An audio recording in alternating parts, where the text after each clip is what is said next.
Good morning. It is my pleasure to welcome you to our annual Veterans Day Assembly.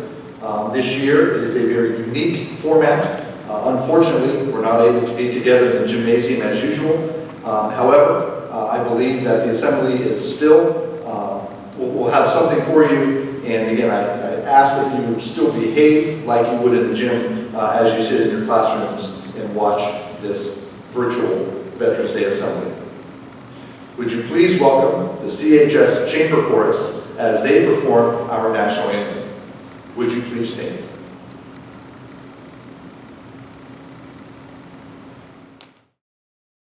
Oh, say can you see by the dawn's early light what so proudly we hailed at the twilight's last gleaming, whose broad stripes and bright stars through the perilous fight o'er the ramparts we watched were so gallantly streaming, and the rocket's red glare, the bombs bursting in air, gave proof through the night that our flag was still there. Oh, say does that star-spangled banner yet wave o'er the land of the free and the home of the brave?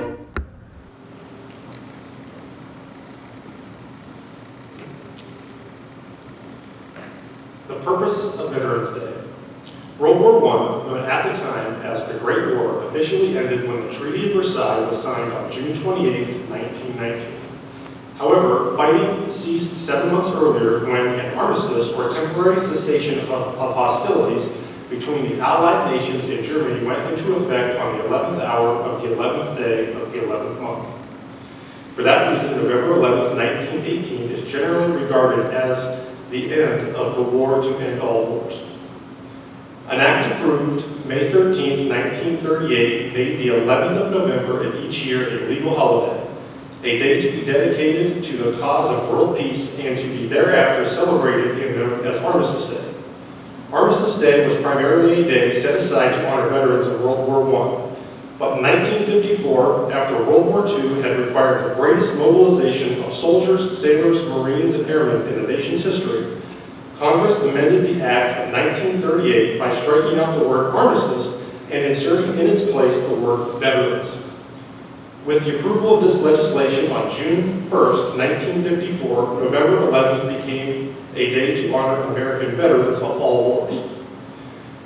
The observance of Veterans Day on November 11th not only preserves the historical significance of the date, but it helps focus attention on the important purpose of Veterans Day, a celebration to honor American veterans for their patriotism, love of country, and willingness to serve and sacrifice for the common good. Thank you. I'm going to discuss the biographies of veteran staff members. There are 4 that I will be discussing. The first one is Corwin Mosher. Mr. Mosher served 2 years active duty in the U.S. Navy from 1992 to 1994 on the aircraft carrier USS Abraham Lincoln, CVN 72. While on the carrier, he spent time in the Persian Gulf and off the coast of Somalia in 1993 in support of Operation Restore Hope. He also served 3 years in the Navy Reserve from 1997 to 2000 at the Youngstown Air Reserve Station as a member of the U.S. Navy Construction Battalion known as Seabreeze. For his service, he has been authorized to wear the Armed Forces Expeditionary Medal, the Southwest Asia Service Medal with Bronze Star, along with various other medals and ribbons. The next veteran staff member is Jason Paxson. Lieutenant Colonel Jason Paxson, United States Air Force, retired, had a long and distinguished 27-year military career, beginning with his enlistment in the United States Army as an M1 armor crewman.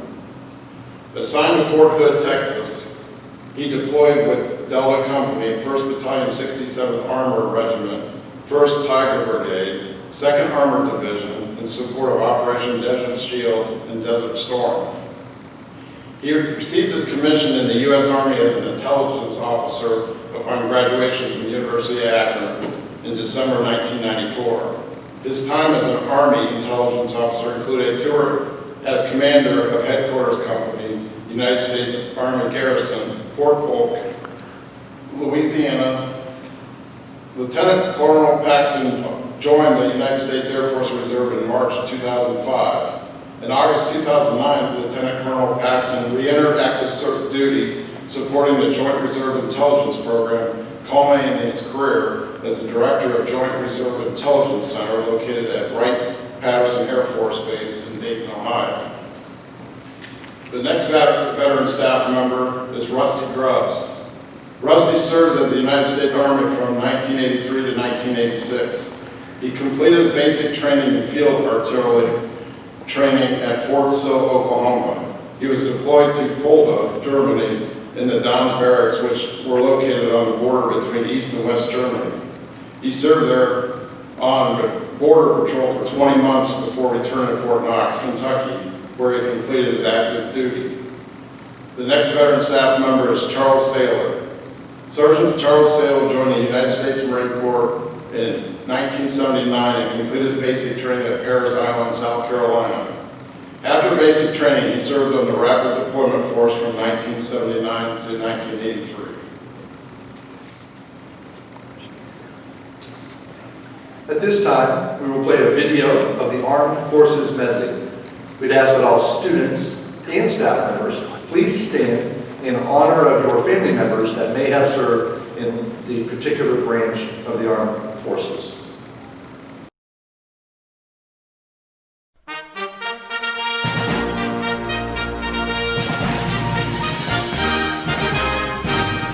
United States Army. Over Dale, we will hit the dusty trail, and those caissons go rolling along. In and out, hear them shout, counter marching all about, and those caissons go rolling along. For it's high, high beam, the field artillery. Count out the numbers, let us rock. 2, 3, 4, 1, 2, 3. And wherever you go, you will always know that those caissons go rolling along. United States Navy. Anchors away, my boys, anchors away. Farewell to college joys, they sail and break on day, day, day, day. Through our last night on shore, hail to the fore. Until we meet once more, here's wishing you a happy voyage home. The U.S. Coast Guard. We're always ready for the call. We place our trust in Thee.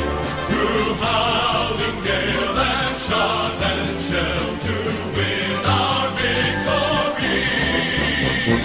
Sandberg Horizons is our guide, our pledge, our motto true. We're always ready to or die. I Coast Guard, we fight for you.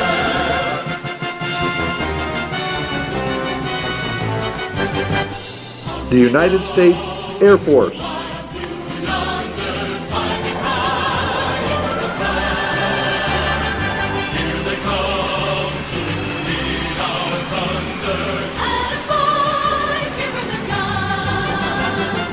And we dive, starting a flame from under, off with one terrible roar. We live in fame, we're down in fame, for nothing can stop the U.S. Air Force.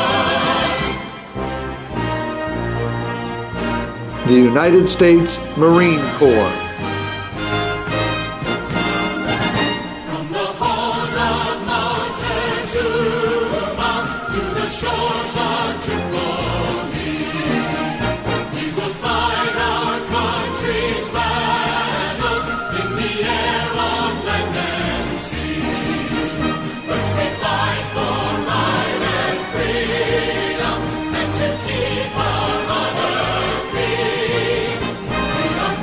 to claim the title of United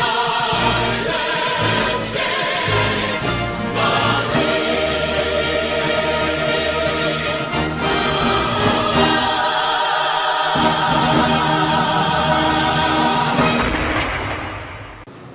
Today we honor 23 former Carrollton High School students that gave the ultimate sacrifice for their country, for their family, and for their school. These students are from the same small towns and back roads as you, attended the same small churches, and walked the same halls as you at the Bell Heron and current Carrollton Elementary. As the names are read and you watch the presentation, please take a moment to contemplate the sacrifice that these warriors made for you and I and all future Carrollton students. Staff Sergeant Frank A. Mills.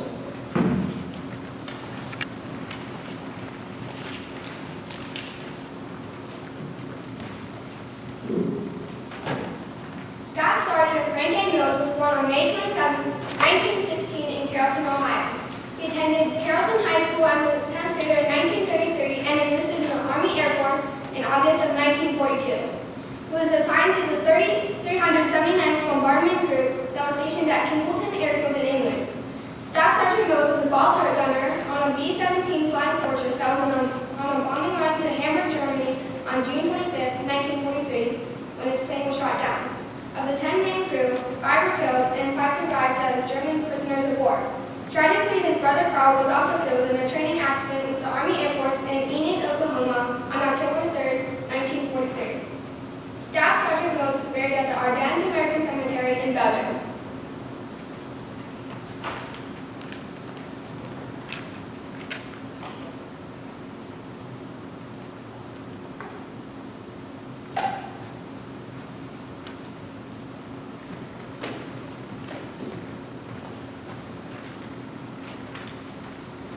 Staff Sergeant Ralph T. Newbold.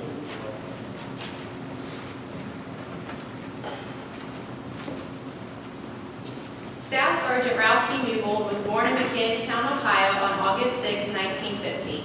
He attended Carrollton High School as a 9th grader in 1931 and enlisted in the Army Air Force on August 10, 1942. On September 10, 1943, he was deployed to Australia as a member of the 530th Bomb Squadron. Newbold was a ball turret gunner and radio operator on the Constellated B-24 Liberator. On September 21, 1943, his plane was on a mission to bomb a Japanese airfield on the Kai Islands. They completed their mission but lost an engine due to a Japanese Zero attack. The plane crashed into Sugarloaf Hill 3 miles from the base, and all on board except the photographer were killed. The flight was the crew's first mission. Staff Sergeant Newbold is buried in the Fort Mechanicstown Cemetery next to his parents.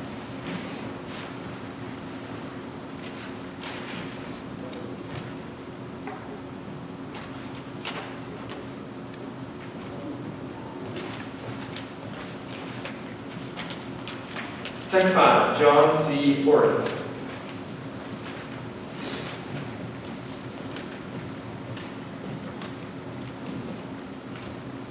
Tech 5, John C. Orr, was a 1927 Carrollton High School graduate. He was inducted into the United States Army on April 25, 1942, and was assigned to Norfolk, Virginia. On December 14, 1943, Tech 5 Orrin lost his life due to head injuries received in an accident at Norfolk. Tech 5 Orrin is buried at Grandview Cemetery in Carrollton, Ohio with his parents.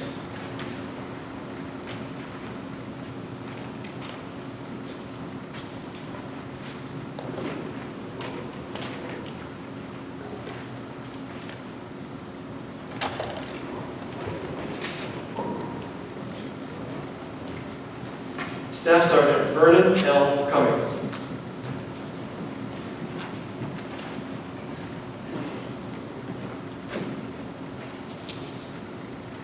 Staff Sergeant Vernon L. Cummings was born on December 23, 1920, and attended Carrollton High School in the 9th and 10th grades in 1936 and 37. He entered the Army Air Force and was trained as an aircraft engineer for the B-17 Flying Fortress at Wendover Field, Utah. On December 23, 1943, his 23rd birthday, his plane was part of a large training exercise flying from Utah to Nebraska. While on this mission, the plane he was on had his tail cut off by the propeller of another B-17 while flying in formation. The plane crashed and all 8 men on board, including SSG Cummings, were killed. Staff Sergeant Vernon L. Cummings is buried at Westview Cemetery in Carrollton.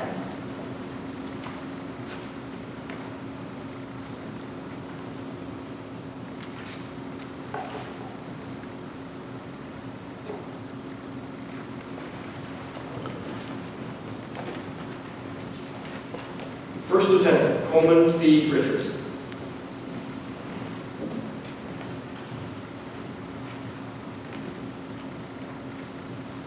First Lieutenant Coleman C. Richards was born on September 15, 1920 in Carrollton, Ohio.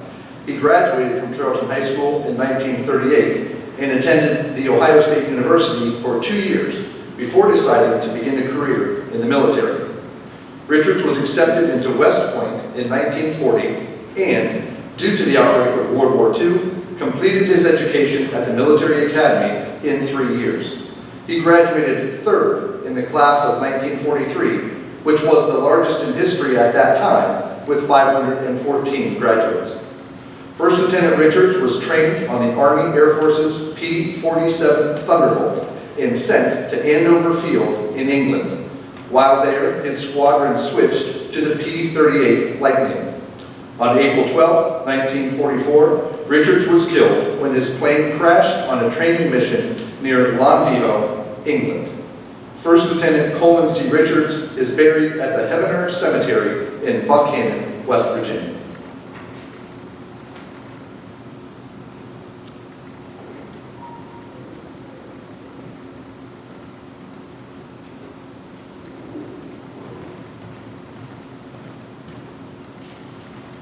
Private First Class Charles Bud Mabel.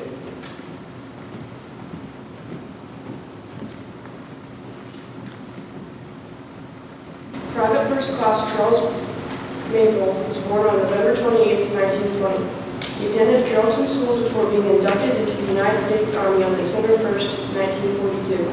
After an extensive training in the United States, Mabel and the 339th Infantry Regiment arrived on the northern coast of Algeria on January 4, 1944.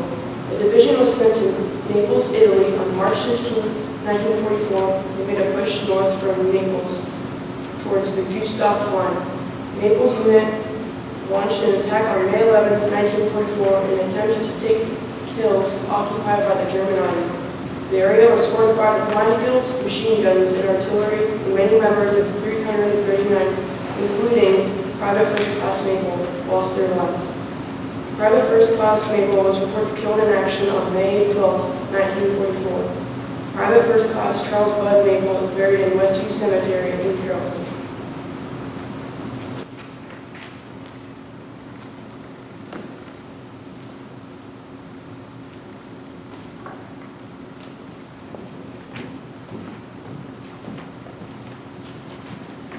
Flight Officer Lester B. Brooks.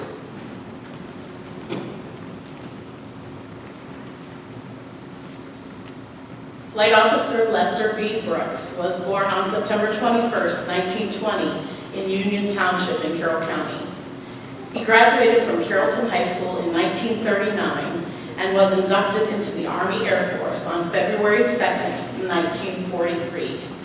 After flight training at various bases in the U.S., he left from Savannah, Georgia to prepare for deployment to the European theater.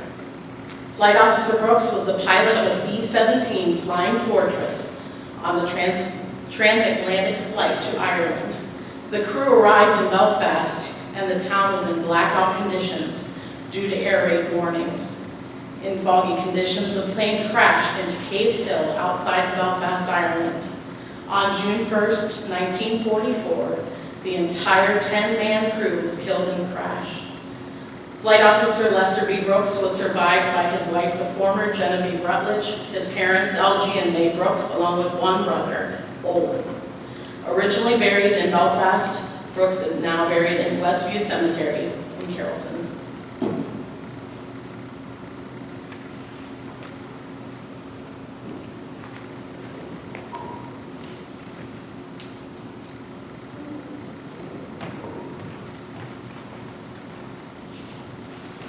Private J.R. Reichman.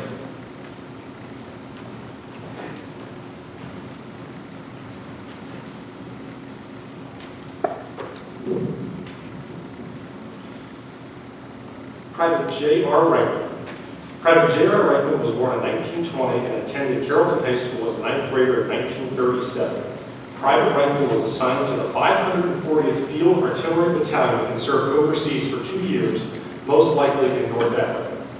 After returning from overseas duty, he was assigned to Fort Jackson in Columbia, South Carolina. It was there, on July 5, 1944, that Private Reichman lost his life in an accident on the base. Private J.R. Reichman is buried at Simmons Ridge Cemetery between Kilgore and Amsterdam.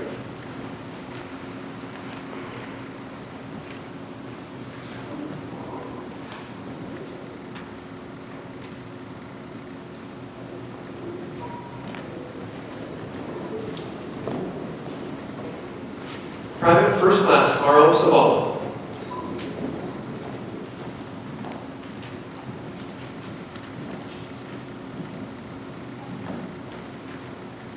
Private First Class Carl Savala was born November 2nd, 1922 in Amsterdam, Ohio. After graduating from Carrollton High School in 1940, he was inducted into the United States Army on September 9th, 1943. After arriving in England on April 16, 1944, his unit stayed put until D-Day +12. The 83rd Infantry Division arrived at Omaha Beach on June 18, 1944, to relieve the 101st Airborne Division, who had been in combat since June 6th. On July 8, 1944, Sabala's unit was met by a German tank division in the hedgerows near Carenton, and it was on this date that PFC Sabala lost his life. Private First Class Carl Sabala is buried in the Normandy American Cemetery in Colville-sur-Mer, France.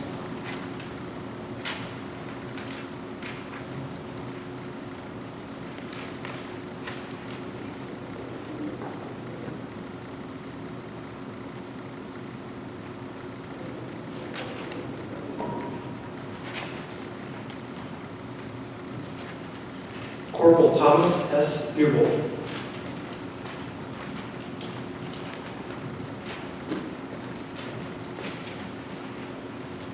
Corporal Thomas S. Newbold was born on October 23, 1916. He attended Carrollton High School as a ninth grader and enlisted in the United States Marine Corps on August 16, 1942. After completing basic training at Parris Island, South Carolina, Corporal Newbold left for the Pacific Theater of War in late June 1944. He was part of the amphibious landing forces at the islands of Sapin and Tinian, which are a part of the Marianan Islands. Corporal Newbold lost his life on Tinian Island on August 3, 1944. The island of Tinian was later used by the Army Air Force as the base for the B-29 bombers that dropped the atomic bombs on Japan in August of 1945. Corporal Thomas S. Newbold is buried in Arlington National Cemetery in Arlington, Virginia. He also has a burial marker at the Corinth Mechanicstown Cemetery next to his brother Ralph, who was also killed during World War II.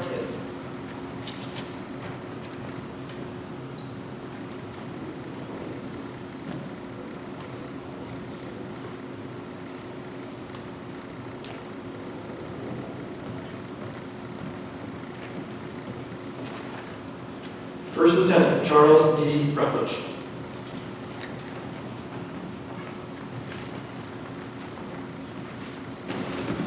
First Lieutenant Charles D. Rutledge was born in 1922. He attended Carrollton High School and enlisted in the Army Air Force on August 3, 1942. He was assigned to the 379th Bombardment Group and arrived at Kensington Airfield in England on May 26, 1944. First Lieutenant Rutledge was a B-17 pilot and was a veteran of 30 missions over enemy territory. On his 31st mission on September 28, 1944, First Lieutenant Rutledge and his crew were headed to bomb targets in Magdeburg, Germany. His plane was shot down 4 miles west of Magdeburg. However, First Lieutenant Rutledge and his navigator were able to keep the plane airborne long enough for the remaining 7 crew members to parachute to the ground while they were captured as German prisoners of war. First Lieutenant Rutledge and the navigator lost their lives in the subsequent crash. First Lieutenant Charles D. Rutledge is buried at the Lorraine American Cemetery in St. Leopold, France. He also has a grave marked with his parents at the Mount Pleasant United Methodist Church Cemetery.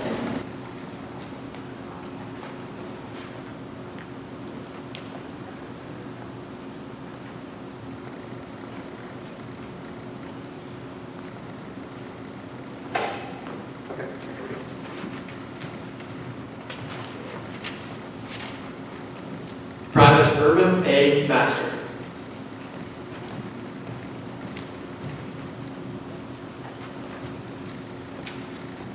Private Irvin Albert Baxter was born on October 17, 1916. He attended New Harrisburg and Dartmouth schools before entering the United States Army on July 28, 1943. Private Baxter was assigned to a medical detachment of the 99th Infantry Division, and the unit arrived in England on October 10, 1944.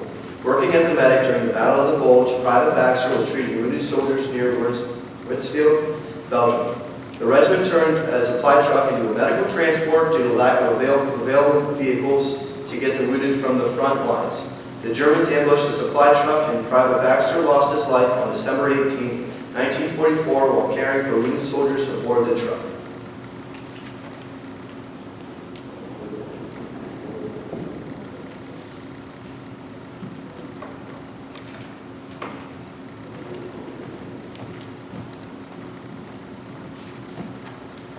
First Lieutenant Carl K. Rutledge.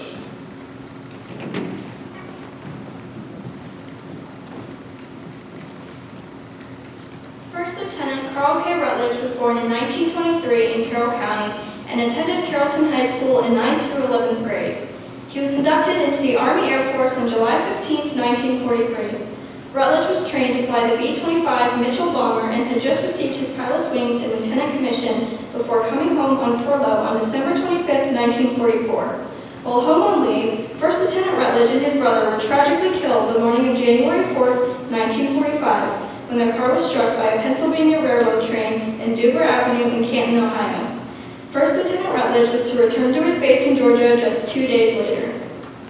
First Lieutenant Carl K. Rutledge is buried in Westview Cemetery next to an infant son that died on March 27, 1945.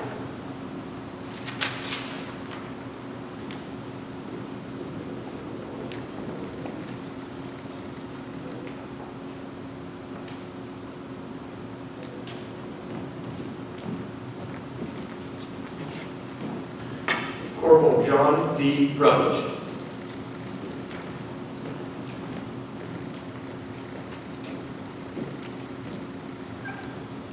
Corporal John D. Rutledge was born in 1925 in Carroll County.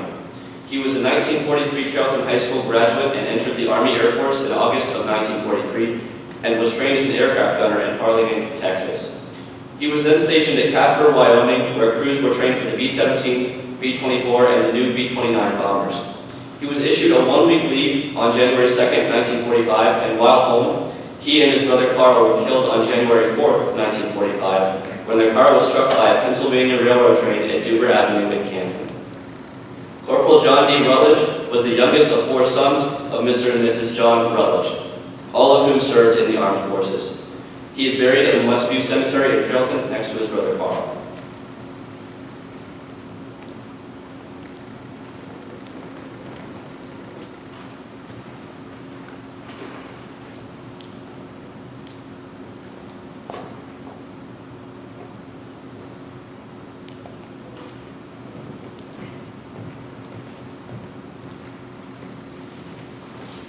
Private First Class Paul J. Owens.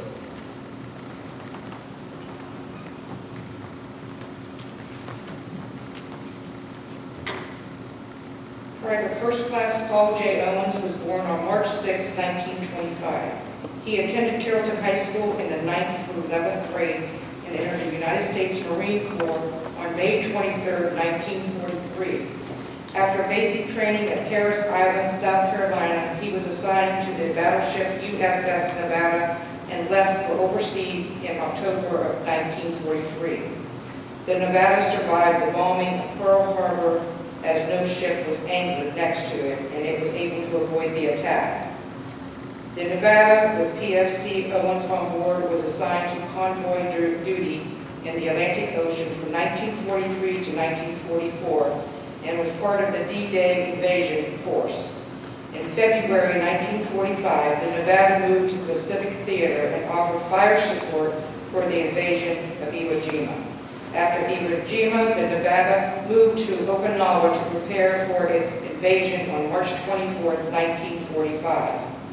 On the morning of March 27, 1945, a Japanese kamikaze pilot crashed into the Nevada, killing 11 and wounding another 49 American sailors and Marines.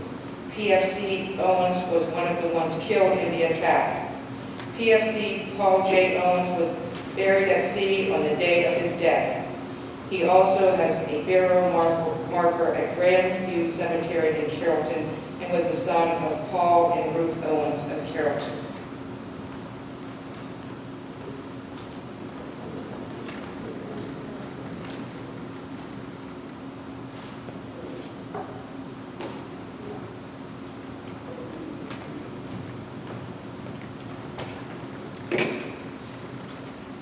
Private John W. Routledge.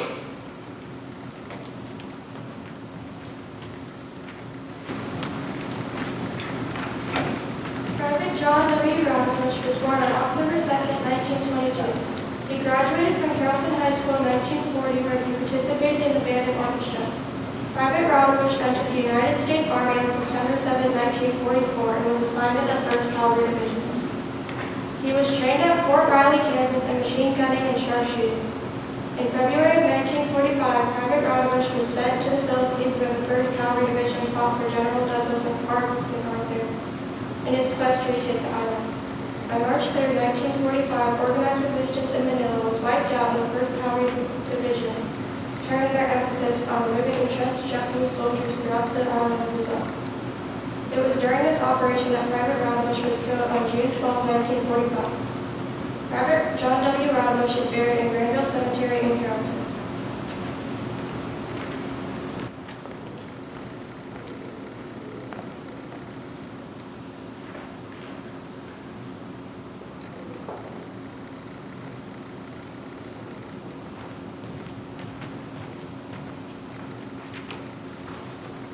Private William R. Ferguson, Jr.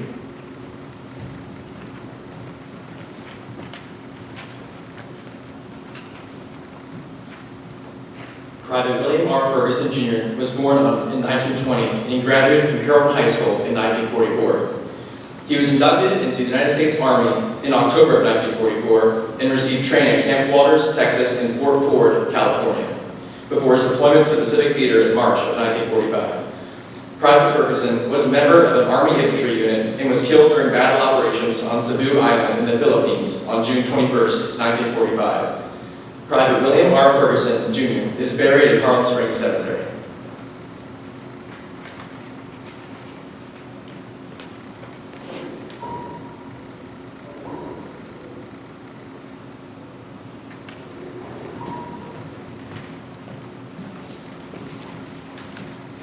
Corporal Harold Bowman.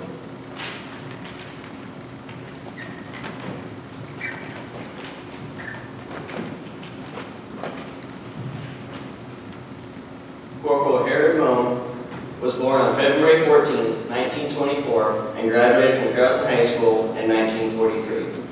In December of 1943, he was inducted into the United States Marine Corps, and after basic training at Parris Island, South Carolina, he left for overseas duty on Thanksgiving Day, 1944. After serving in the Marshall Islands and Okinawa, Corporal Moan was aboard a Navy PBY plane during weather observations when it was struck by Japanese anti-aircraft fire from the southern tip of Korea. On June 27, 1945, all on board the plane, including Corporal Moan, were lost at sea. Corporal Moan was the last Carrollton High School student to die during World War II. Corporal Harold Moan's body was lost at sea, but there is a burial marker located at Bethel Harrington Church in Speck.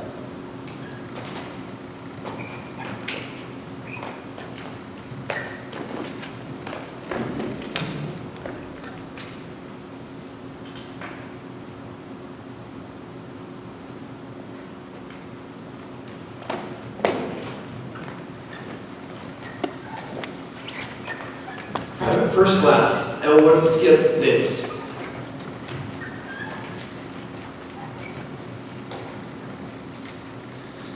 Private First Class Elwood W. Skip Davis was born in 1940.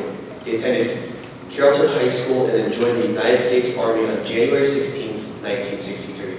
After basic training at Fort Knox, Kentucky on October 19, 1965, he arrived in Vietnam in his unit, the 2nd Battalion, 7th Cavalry of the 1st Cavalry Division, and entered the thick of the fighting almost immediately. Private First Class Elwood Davis was killed on November 17, 1965, near Pai Mei in the Ya Drang Valley in South Vietnam. The citation accompanying his Purple Heart read in part, Private First Class Davis repeatedly exposed himself to intense enemy fire until he was mortally wounded. Private First Class Elwood W. Davis is buried in the Mechanicstown Cemetery. His name is on the Vietnam Wall on Mail 3E, line 074.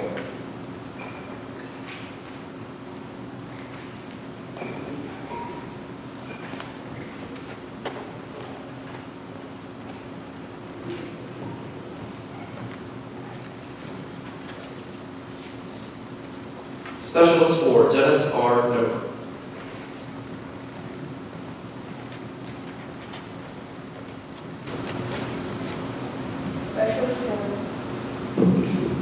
Specialist for Dennis R. Noak was born on September 16, 1948. He attended Carrollton High School as an 11th grader and enlisted in the United States Army on May 7, 1968. Specialist Noak was assigned to the 5th Cavalry Regiment of the 1st Cavalry Division, and after training at the infantry command, he began the tour of duty in Vietnam on October 13, 1968. While in the Midland province of South Vietnam, Specialist Noak was killed by artillery rocket shelling on April 2, 1969. Specialist for Dennis R. Noak is buried in the cemetery at Mount Pleasant United Methodist Church. His name is also located on the Vietnam Wall on Banner 27W line 001.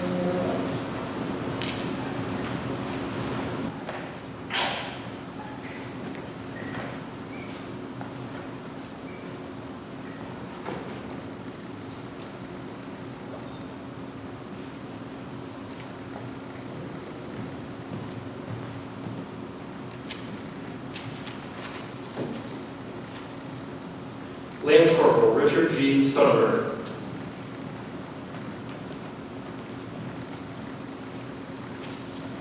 Lance Corporal Richard G. Sonnenberger was born on September 20th, 1950, and was a 1968 graduate of Carrollton High School under the last name of Pratt. He enlisted in the United States Marine Corps on June 18, 1968, and after basic training at Parris Island and advanced training as a rifleman, he deployed to Vietnam on December 3, 1968. On July 3, 1969, while manning a defensive position 7 miles northwest of Cam Lo, Lance Corporal Sonnenberger was fatally wounded by a gunshot wound from an enemy sniper. Lance Corporal Richard G. Sonnenberger is buried in Westview Cemetery. His name is also on the Vietnam Wall on panel 21W, line 057.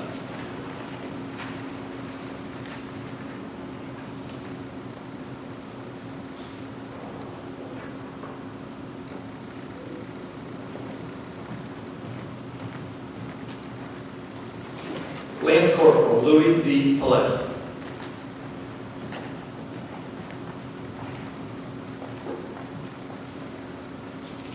Lance Corporal Louis D. Palet was born on September 26, 1948, a 1966 graduate of Carrollton High School.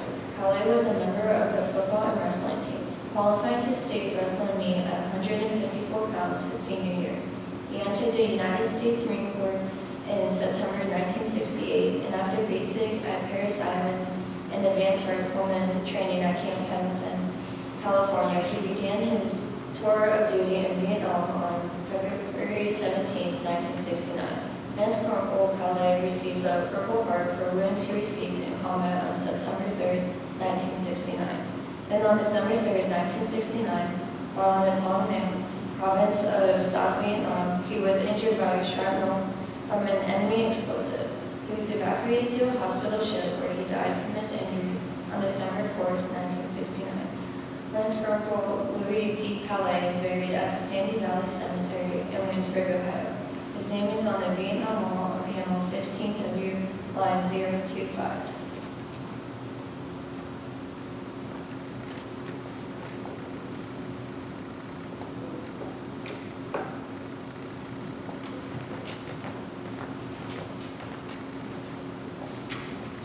Lance Corporal Terry C. Wright.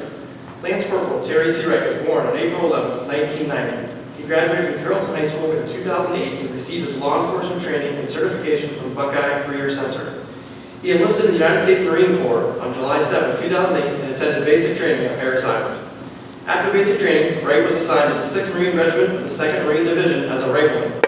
He left for his first tour of duty in Afghanistan in December of 2009, and he left for his second tour of duty for Operation Enduring Freedom in Afghanistan on July 9, 2011. It was on this second tour on September 21, 2011, that Lance Corporal Terry Wright received fatal injuries while supporting combat operations in the Helmand province of Afghanistan. Lance Corporal Terry C. Wright is buried at the Rock Hill Cemetery in Flushing, Ohio.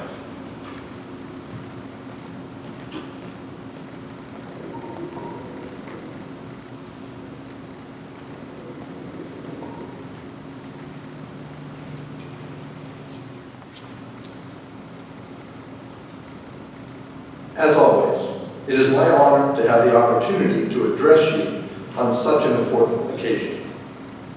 Veterans Day was, and continues to be, an important day not only in our country, but in my family as well.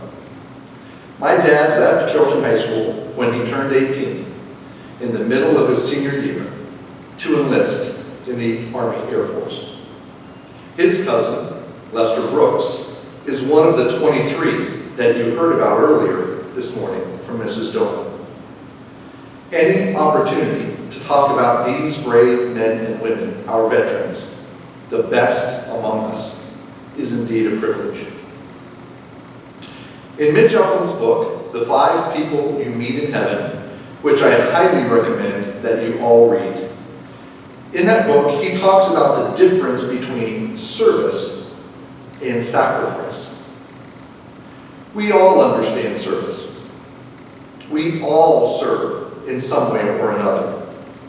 Some serve more, some serve less, in their communities, in their churches, maybe in their jobs. But sacrifice is a very different thing. Sacrifice means that you give something up of yours, something of meaning of yours. You give it up for someone else.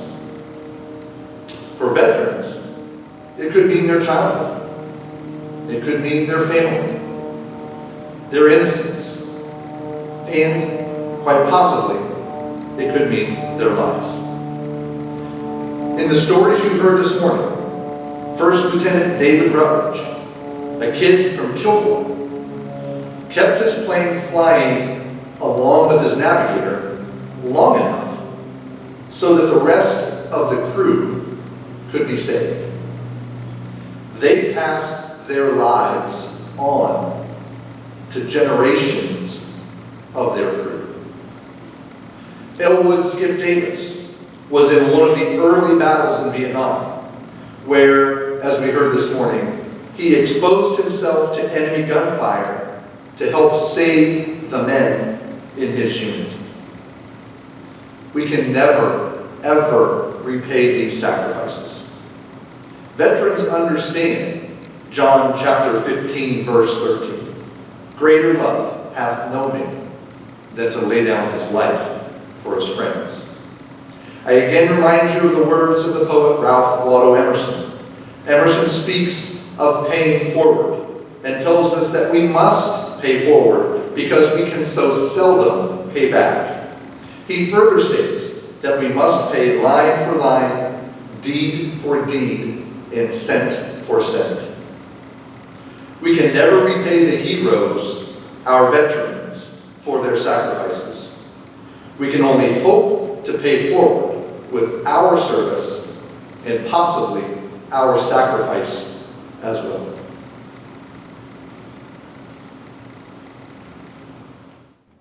Hello, I'm Chris Christopherson. On November 8, 1965, the 173rd Airborne Brigade on Operation Hump, War Zone D in Vietnam, were ambushed by over 1,200 VC. 48 American soldiers lost their lives. Severely wounded and risking his own life, Lawrence Joel, a medic, was the first living black man since the Spanish-American War to receive the United States Medal of Honor for saving so many lives in the midst of battle that day. Our friend Niles Harris, retired 25 years United States Army, the guy who gave Big Kenny his top hat, was one of the wounded who lived. This song is his story. Caught in the action of kill or be killed, greater love hath no man than to lay down his life for his brother.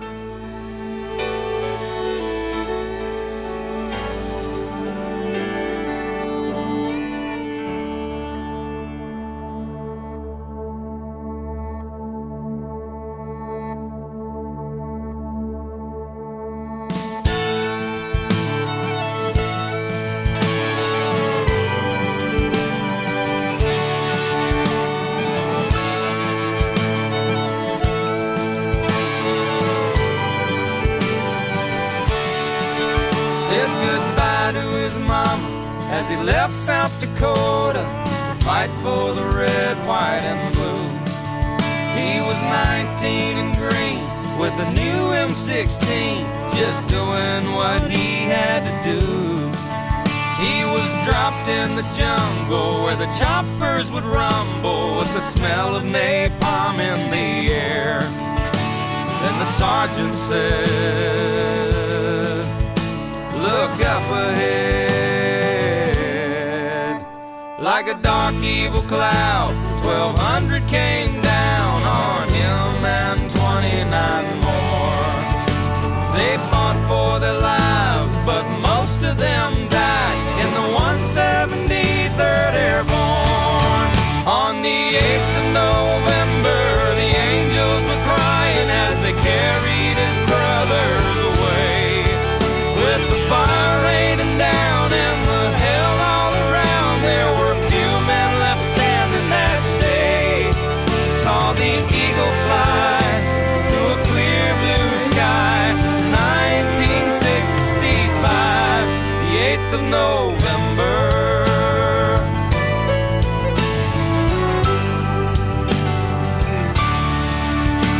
Now he's 58 and his ponytail's gray, but the battle's still blazing in his head. He limps when he walks, but he's strong when he talks about the shrapnel that left in his leg. He puts on a gray suit over his airborne tattoo, and he ties it on one time a year, and remembers the fallen as he orders a tall one and swallows it down with his tears. On the 8th of November, the angels were crying as they carried his brothers away. With the fire raining down and the hell all around, there were few men left standing that day. Saw the eagle fly through a clear blue sky. 1965, the 8th of November.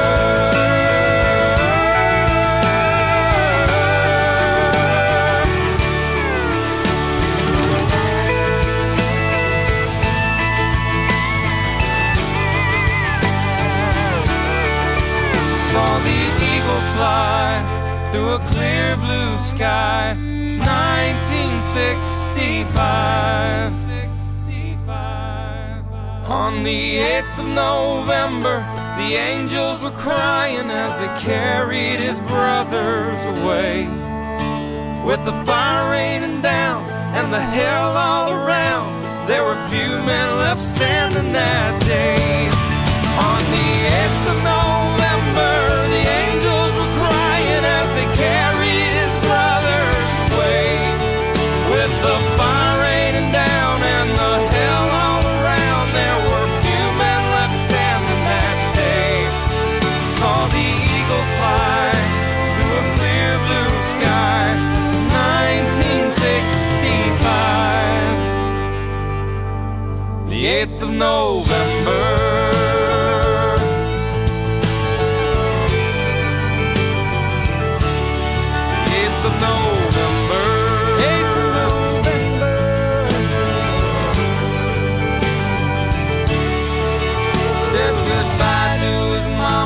as he left South Dakota to fight for the red, white, and blue.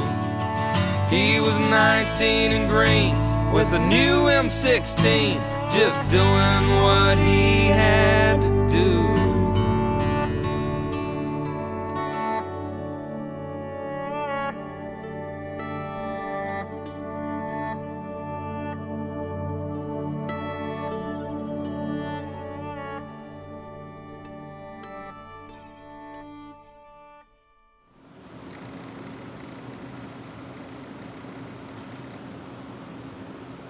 I now ask that we all observe a moment of silence in honor and memory of our veterans and in respect for the United States of America, the greatest nation in the history of the earth.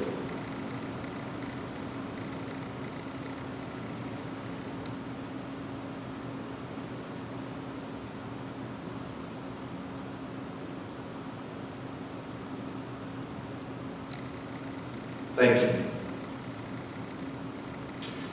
This does bring our most unique Veterans Day Assembly to a close. I thank you all for your understanding and your patience.